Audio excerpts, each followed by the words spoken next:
ధృతి, దృష్టి, మతి, దాక్ష్యం. ఈ 4 ఉన్నవాడు ఏ పనినైనా సాధించి తీరతాడు. విఫలం అనేది వాడికి ఉండదు అన్నారు. ఈ 4. మొదటిది ధృతి. ధృతి అంటే ప్రారంభించిన తర్వాత పని సాధించే వరకు నిలుకడగా ఉండగలగాలి, మధ్యలో జారిపోకూడదు. ఆరంభించరు నీచ మానవులు విజ్ఞాయ సంత్రస్తులే ఉంది కదా, అందుకు చివరి వరకు వెళ్ళగలగాలి. నిలుకడ, ధృతి అంటే నిలుకడ. రెండవది దృష్టి. దృష్టి అనే దానికి 2 అర్థాలు చెప్పచ్చు. ఒకటి కాన్సన్ట్రేషన్, రెండవది విజన్.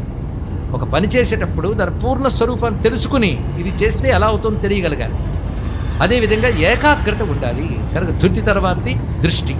మూడవది ఆ పనికి సంబంధించి జ్ఞానం కలిగి ఉండాలి. ఊరికనే బయలుదేరేటంటే బయలుదేరిపోవడం కాకుండా దాని పట్ల సంపూర్ణమైన అవగాహన కలిగి ఉండాలి. అంతేకాదు పని చేసేటప్పుడు మన అనుకోని సమస్యలు వస్తే ఎలా పరిష్కరించాలని తెలివి ఉండాలి. ఇదంతా కలిపి మతి అనో మాటలో చెప్పారు. ధృతి, దృష్టి, మతి. 3 తర్వాత చేయగలిగే సమర్థత ఉండాలి, దక్షత. అది